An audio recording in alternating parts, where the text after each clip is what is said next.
U.S. will never allow Iran to acquire a nuclear weapon, Biden tells Israels Lapid. Here's a summary of the article. Washington, August 31. President Joe Biden told Israeli Prime Minister Yair Lapid on Wednesday the United States will never allow Iran to acquire a nuclear weapon, the White House said, as Tehran seeks stronger guarantees from Washington for the revival of a nuclear deal with world powers. Israel opposes a return to the 2015 deal, which imposed curbs on Iran's nuclear weapons program in exchange for the lifting of U.S., European Union and United Nations sanctions on Tehran. To Israel's delight, former President Donald Trump pulled out of the deal in 2018 and reimposed harsh sanctions, prompting Tehran to violate the pact's nuclear limits. The president underscored U.S. commitment to never allow Iran to acquire a nuclear weapon in a call in which Biden and Lapid also discussed threats posed by Iran, the White House said in a statement. In its own readout of the call, Lapid's office said they spoke at length about the negotiations on a nuclear agreement, and their shared commitment to stopping Iran's progress towards a nuclear weapon.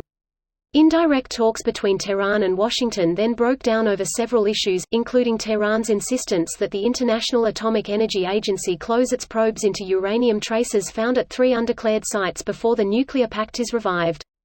Biden and Lapid in July signed a joint pledge to deny Iran nuclear arms, a show of unity between allies long divided over diplomacy with Tehran. This post received a score of 9,800, with an upvote ratio of 94%. Here are the top comments in response to this article. How? If we couldn't stop North Korea, how could we stop Iran? Because there wasn't a political will to stop NK. They're a client state of China, and so, it was always risky to do something.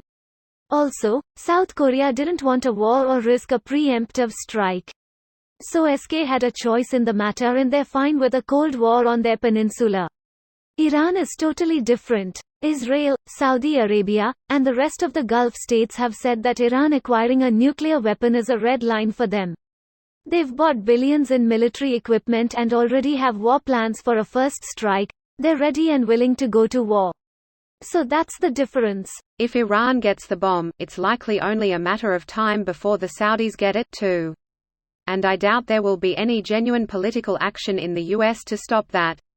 Turkey, Egypt, and maybe others then could follow suit. Such an environment would also likely mean South Korea and Japan among others start their own programs rather than be beholden to US goodwill. In the end, you have 20 to 30 countries with nuclear arsenals and few being able to afford good second strike capabilities. The real winner will be nuclear-powered submarine builders, both for launch platforms and for subs that will attempt to shadow other countries' launch platforms. Because we haven't had a nuke go off in a long time, just like we hadn't had a pandemic in a long time, people are pretty nonchalant about more countries acquiring nuclear weapons. I see so many comments like, who cares if they get them? The US has them and the US is evil. As more and more countries get nukes, the likelihood of a nuclear war increases. People have no idea how bad shit can get. Most of us have lived through a period of relative peace and stability.